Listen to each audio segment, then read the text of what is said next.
دو گھڑی صبر سے کام لو ساتھیو، آفت ظلم تو جور ٹل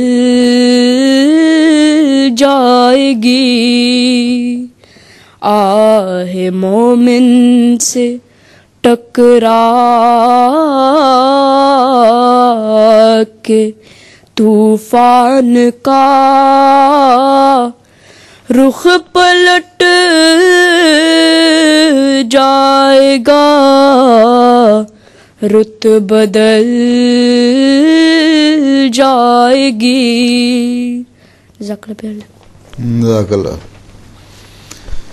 ہاں جی، summary of both speeches in English. Mirza Naveed Ahmad Sahib آ جاؤ۔ تم مرزا ندیم کے بیٹے ہو؟ اچھا،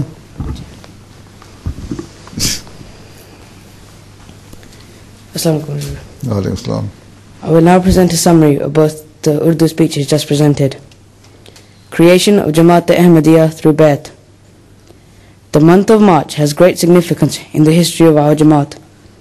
This is the month when the promised Messiah alayhi salam started taking Bai'at on Allah's instruction, and hence the blessed prophecy of Allah regarding the formation of a Jamaat by the people of the latter days got fulfilled, as conveyed by the Holy Prophet Hazrat Muhammad sallallahu alayhi wasallam. The companions of the promised Messiah alayhi salam had long wished to initiate Bai'at at his hands, but the promised Messiah alayhi salam waited for Allah's instruction, which eventually happened in 1988. On January the 12th, 1989, the promised Messiah alayhi salam published the pamphlet Takmil Tabligh, in which he presented the 10 conditions of Bai'at. These 10 conditions include instructions to keep away from every type of sin and to develop good characters and work towards bringing good name to Islam. The pledge also instructs not to cause any kind of harm to another person, especially the Muslims. The pledge instructs members to hold faith, the honor of faith, and the cause of Islam dearer to them than their life, wealth, honor, children, and all other dear ones. It also instructs to lead lives according to the teachings of Allah and His beloved Prophet Hazrat Muhammad sallallahu alaihi wasallam. It is such a pity, though, that members who enter into this Jamaat by pledging to these conditions are labelled as kafir by some cruel people. After publishing this pamphlet, the promised Messiah alayhi salam shifted to Ludhiana at the residence of Hazrat Sufi Ahmad Jan radhiyallahu ta'ala anhu.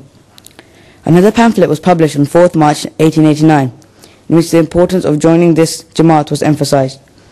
The promised Messiah alayhi salam advised that the Jamaat should show the real meaning of virtue to this world and should become a source of blessings and great success for Islam, and that the members should always be ready for serving in the cause of uniting the humanity over the blessed teachings of Islam, and do not become like those liars who have caused great damages to the noble religion of Islam with their divisions and differences.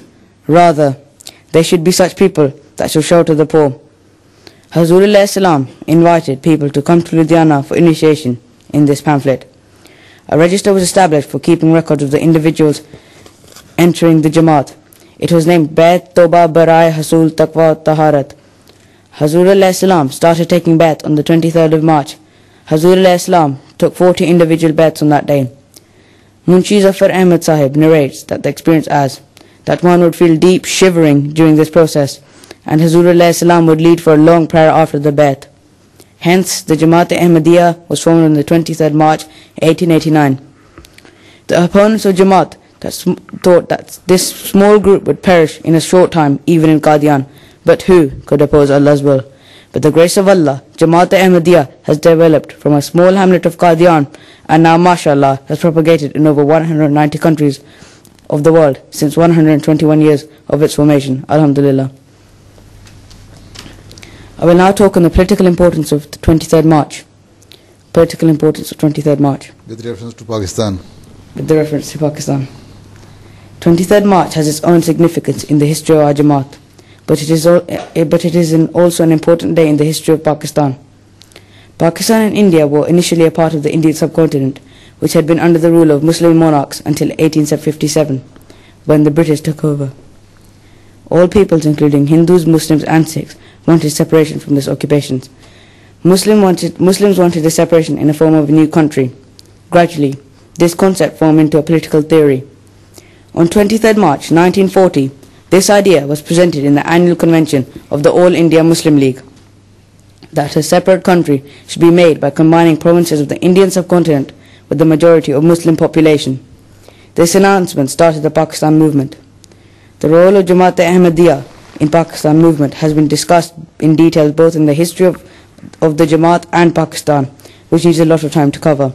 History cannot deny the important role of Jamaat-e-Ahmadiyya in the creation of Pakistan, but here an important incident is narrated which has a huge significance in the history of Pakistan. It is a well-known fact that Quaid-e-Azam, who was the main leader of the Muslims, once got so disappointed with the conditions of the Muslims that he quit politics and went to London to practice law. It was a time when there was a person in this world who had the blessings of Allah with him, along with bundles of intelligence and great knowledge, and he had great feelings for the Muslims. This was the personality of Hazrat Musleh Maud Radhiyallahu Ta'ala Anhu. Hazrat Mirza Bashiruddin Mahmud Ahmad Radhiyallahu Ta'ala Anhu knew that Mr. Jinnah was the best man to lead Muslims in the political movement. He instructed the missionary charge of UK, Hazrat Maulana Abdul Rahim Dard Radhiyallahu Ta'ala Anhu, to meet Muhammad Ali Jinnah and convince him to return to India and lead this movement.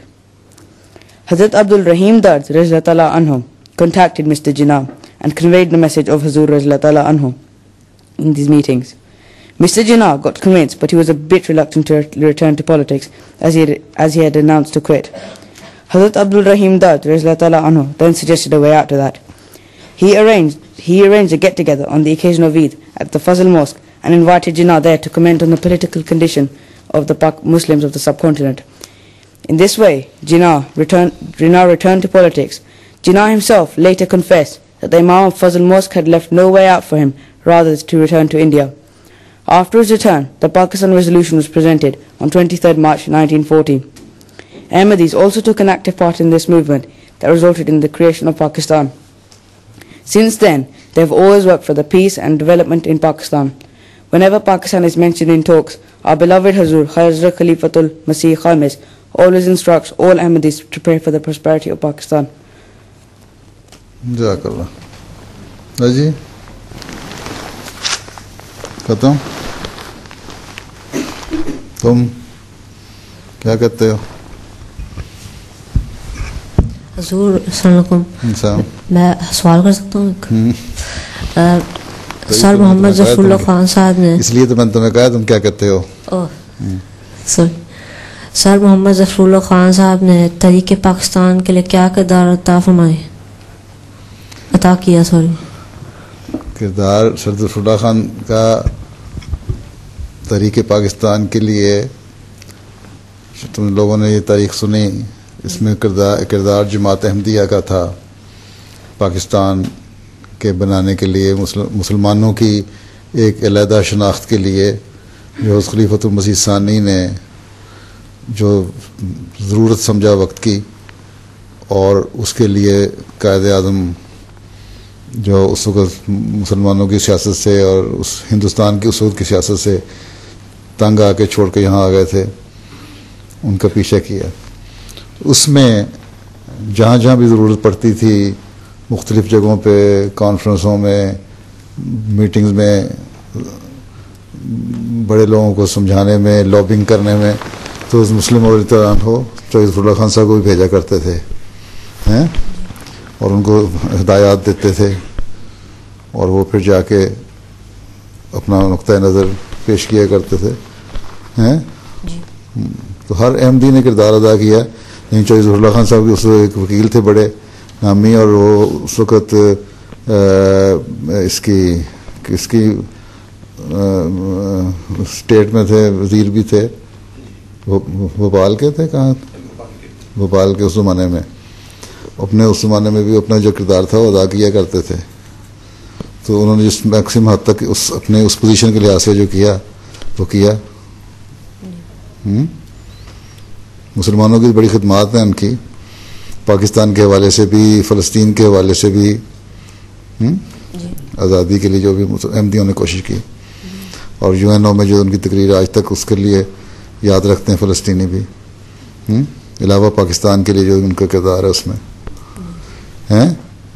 اس لیے شروع میں پہلے وزیر خارجہ بھی ان کو بنایا تھا، ان کی اسی لیاقت اور ان کی اس خدمات کی وجہ سے.